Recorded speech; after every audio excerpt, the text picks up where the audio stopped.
Breaking news చూస్తున్నాం. భద్రాద్రి కొత్తగూడెం జిల్లాలో దారుణ హత్య చోటు చేసుకుంది. సింగరేణి రిటైర్డ్ కార్మికుడు రామ్మోహన్ చాలా దారుణాతి దారుణంగా హత్యకు గురయ్యాడు.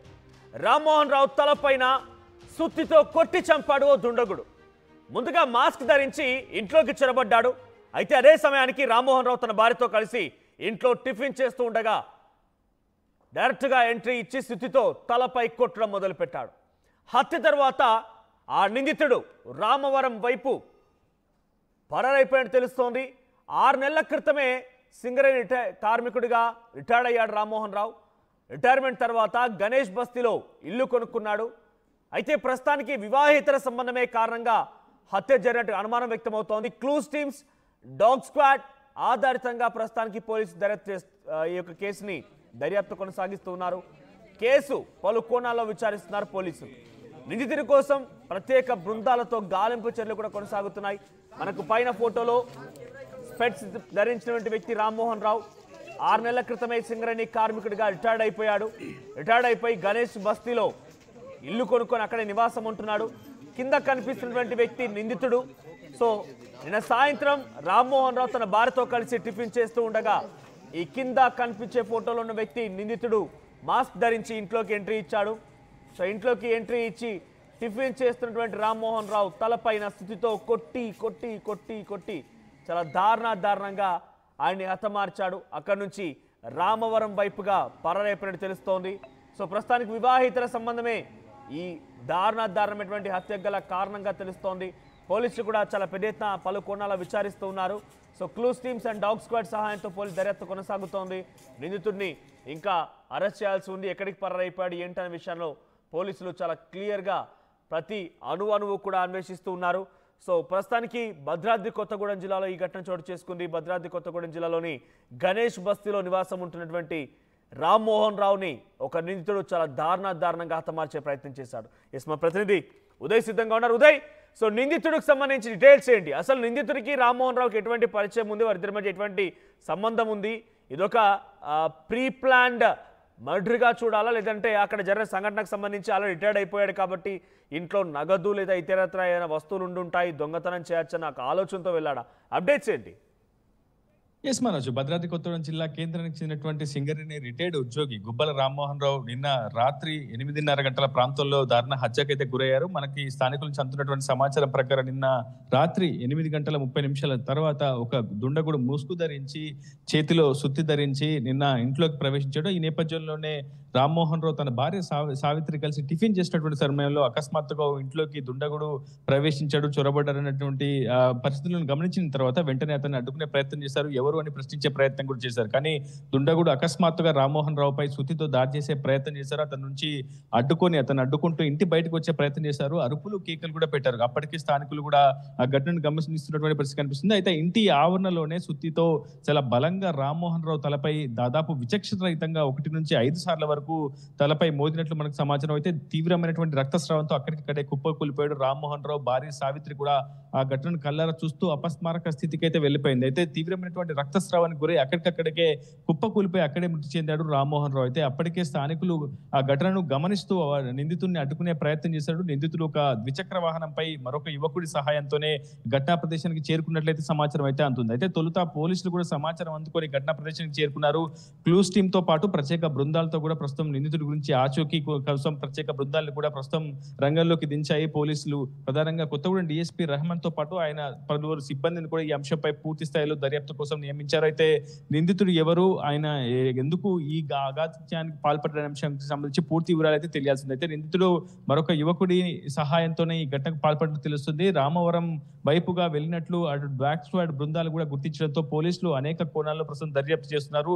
నిందితుడి ఆచూకీ కోసం కూడా గాలింపు చర్యలు చేపట్టారు పోలీసులు. అయితే రామ్మోహన్ రావుకు సంబంధించి అతను సింగరేణి ఉద్యోగి. కేవలం ఒక 6 నెలల క్రితమే అతను సింగరేణి ఉద్యోగిగా పదవి విరమణ పొందారు. అతని స్వస్థలం రుద్రంపూర్. అయితే 6 నెలల తర్వాత రిటైర్మెంట్ తర్వాత వచ్చినటువంటి బెనిఫిట్స్ తోటి అటు గణేష్ బస్తీలోనే ఒక ఇల్లు కూడా కొనుగోలు చేశారు. ఆ ఇల్లు కూడా వివాదంలో ఉన్నట్టు తెలుస్తుంది. ఆ ఇంటిని కొనుగోలు చేసేందుకు కూడా గతంలో ఒక 2-3 యత్నించినట్లు, ఆ తర్వాత రామ్మోహన్ రావు ఆ ఇంటిని ఎట్టకేలకు కొనుగోలు చేసినట్టు తెలుస్తుంది. అయితే ఆ ఇంటి వివాదమా లేదంటే వివాహేతర సంబంధం అనే అంశంపై చాలా పెద్ద ఎత్తున చర్చ కూడా జరిగింది. స్థానికుల నుంచి అనేక ఆధారాలు కూడా సేకరించారు. వారి అభిప్రాయాలు కూడా పోలీసులు అడిగి తెలుసుకున్నారు. కానీ మనకు అందుతున్నటువంటి తాజా సమాచారం ప్రకారం రామ్మోహన్ రావుకు ప్రస్తుతం మీరు ఆర్టీవీ స్క్రీన్ పై చూపించినటువంటి నిందితుడు ఎవరైతే ఉన్నారో అతను రామవరం చెందినటువంటి వాసి, అతనికి మధ్య కొంత విభేదాలు మొదటి నుంచి కూడా ఉన్నట్లు మనకు సమాచారం అవుతుంది. ఒక మహిళ విషయంలోనే, వివాహేతర సంబంధం విషయంలోనే అటు ఆ నిందితుడికి అదేవిధంగా మృతుడికి మధ్య కొంత విభేదాలు ఏర్పడినట్లు మనకు సమాచారం. సో ఆ సదరు నిందితుడే ప్రస్తుతం రామ్మోహన్ రావును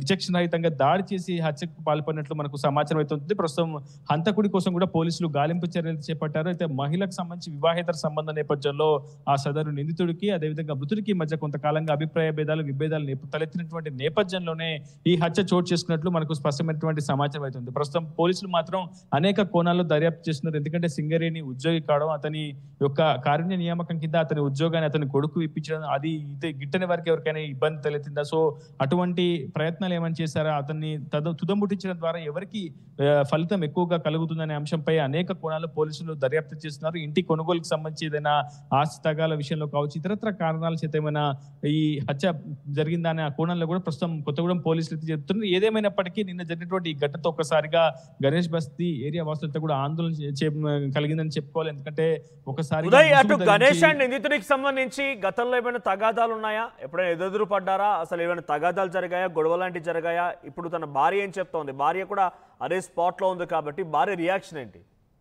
ప్రస్తుతం రామ్మోహన్ రావు కుటుంబ సభ్యులతో కూడా మనం చర్చించే ప్రయత్నం చేసాం, వారితో కూడా సంభాషణ జరిపాం. కానీ హంతకుడు ఎవరు, అతని పేరు ఏంటి అనే విషయంపై వారు క్లారిటీ ఇవ్వట్లేదు. కేవలం హంతకుడి ఫోటోను మాత్రమే వాళ్ళు గుర్తుపట్టడం జరిగింది. అయితే వివాహేతర సంబంధమే ఈ మృతికి కారణమై ఉంటుందని కూడా ప్రస్తుతం మృతుడి బంధువులు అయితే భావిస్తున్నటువంటి పరిస్థితి కనిపిస్తుంది. కానీ పోలీసులు మాత్రం కేసు దర్యాప్తు దశలో ఉంది కాబట్టి పూర్తి వివరాల తర్వాత వెల్లడిస్తామని చెప్తున్నారు. ఒక మహిళకి సంబంధించి ఆ మహిళతోనే హంతకుడు కూడా కొంతకాలంగా వివాహేతర సంబంధం కొనసాగిస్తున్నట్లు, ఆ తర్వాత ప్రస్తుతం మృతుడు ఎవరైతే ఉన్నారో అతను కూడా అదే సదరు మహిళతో కొంతకాలంగా వివాహేతర సంబంధంలో ఉన్నట్లు, ప్రస్తుతం ఇరువురి మధ్య ఆ మహిళ విషయంలోనే కొంత తగాదాలు, అభిప్రాయ భేదాలు వచ్చినట్లు, ఇరువురి మధ్య కొంత వాగ్వాదం కూడా జరిగినట్లు గతంలో మనకైతే సమాచారం ఉంది. అయితే తాజాగా నిన్న జరిగినటువంటి ఘటనలో కూడా ఆ సదరు ఆ యువకుడే ఈ హత్యకు పాల్పడ్డాడని మనకు స్పష్టమైనటువంటి సమాచారం ఉంది. ప్రస్తుతం మృతుడి కుటుంబ సభ్యులు కూడా అదే అంశాన్ని ధృవీకరిస్తున్నారు. ప్రస్తుతం హంతకుడి కోసం పోలీసులు కూడా గాలింపు చర్యలు చేపడుతున్నారు. క్లూస్ టీమ్ కావచ్చు, ఘటనా ప్రదేశంలో కొన్ని ఆధారాలను కూడా క్లూస్ టీమ్ సంపాదించి, సో అనేక ఆధారాలు గతంలో ఇద్దరి మధ్య తగాదాలు ఉన్నాయంటే ఈ స్థాయిలో అతన్ని హతమార్చేటువంటి పరిస్థితి వరకు వచ్చిందనేటువంటి కంప్లైంట్ లాంటిది కానివ్వండి, పోలీసులకు వివరాలు అందజేయడాలు, పోలీసులకు తెలియజేయడాలు ఏమైనా జరిగినాయా? అంటే ఈ స్థాయిలో హతమార్చేటువంటి ప్రయత్నం ఒక రోజులోనో గంటలోనో తీసుకునే ఆలోచన ఏం కాదు. కొన్ని రోజుల నుంచి ఈ గొడవలన్నీ జరుగుతున్న పరిణామాల్లోనే ఇలా ఆలోచన చేసి ఉంటాడు. సో గతంలో ఇటు రామ్మోహన్ రావు కానివ్వండి, నిందితులు ఎక్కడైనా కంప్లైంట్ ఇచ్చిన దాఖలాలు ఉన్నాయా? ఎవరికైనా పెద్దల సమక్షంలో వారికి సంబంధించి వివాదాన్ని పరిష్కారం చేసుకునే ప్రయత్నం చేశారా? ఎస్ మనోజ్, ఇప్పటి వరకు ఆ అంశంపై ఎటువంటి క్లారిటీ లేదు. కానీ మృతుల బంధువులు ఎవరైతే ఉన్నారో వాళ్ళందరినీ, కుటుంబ సభ్యులందరినీ కూడా పోలీసులు ఒక్కొక్కరిగా విచారణ జరుపుతున్నారు. హంతకుడి వివరాలు కూడా ప్రస్తుతం సేకరించే ప్రయత్నం చేస్తున్నారు. హంతకుడు మాత్రం రామవరంకు చెందినటువంటి వ్యక్తిగా ప్రస్తుతం మనకు సమాచారం అవుతుంది. అతని పేరు, వివరాలు అయితే ఇంకా తెలియాల్సి ఉంది. ఏదేమైనప్పటికీ మరికొద్దిసేపట్లోనే హంతకుని కూడా పోలీసులు అదుపులోకి తీసుకునే అవకాశం ఉంది. ఆ తర్వాత ఆ పూర్తి విషయాలు విచారణలో వెల్లడించే అవకాశం కూడా, విచారణ తదనంతరం కూడా పోలీసులు వెల్లడించే అవకాశం ఉంది. ఏదేమైనప్పటికీ నిన్న ముసుగు ధరించి ఒక ద్విచక్ర వాహనంపై వచ్చి కేవలం మృతుడిపై దాడి చేయడం కాదు, అక్కడ ఉన్నటువంటి స్థానికులు కూడా అడ్డుకునే ప్రయత్నం చేసినటువంటి నేపథ్యంలో వారందరినీ కూడా వెంబడించి వారిపై కూడా దాడికి యత్నించే ప్రయత్నం హంతకుడు చేశాడని చెప్పి స్థానికులు కూడా చెప్తున్నారు. ఏదేమైనప్పటికీ జరిగినటువంటి ఘటనతో ఒకసారిగా అక్కడ ఉన్నటువంటి స్థానిక గణేష్ బస్తీ వాసులంతా కూడా భయాందోళనకు గురవుతున్నారు. Manoj, right, thank you Uday. So మొత్తంగా గణేష్ బస్తీలో నివాసం ఉంటున్నటువంటి సింగరేణి రిటైర్డ్ కార్మికుడు రామ్మోహన్ రావు పైన నిన్న సాయంత్రం తన భార్యతో కలిసి టిఫిన్ చేస్తుండగా ఒక నిందితుడు మాస్క్ ధరించి వచ్చి తన చేతిలో ఒక సుత్తును తీసుకుని వచ్చి చాలా దారుణంగా విచక్షణ రహితంగా రామ్మోహన్ రావుపై దాడి చేస్తారని హతమార్చే ప్రయత్నం చేశాడు.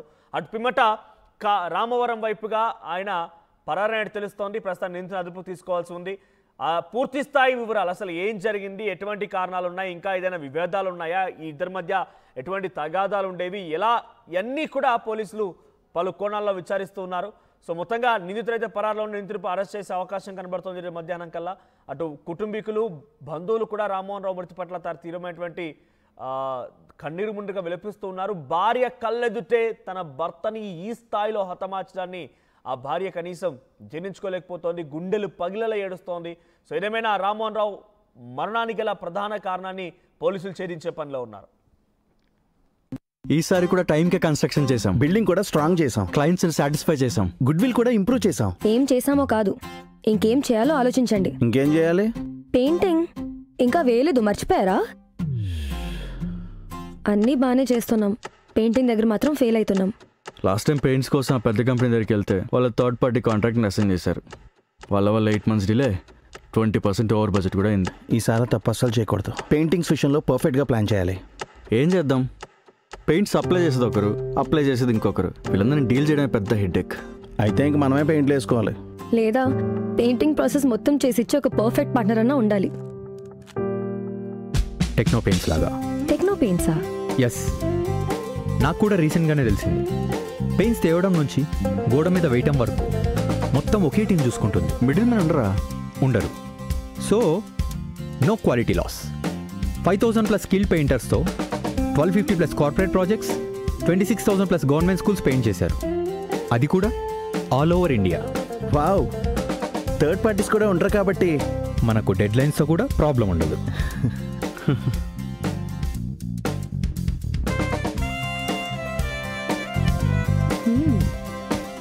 Perfect. From the factory to the wall, Techno Paints does it all.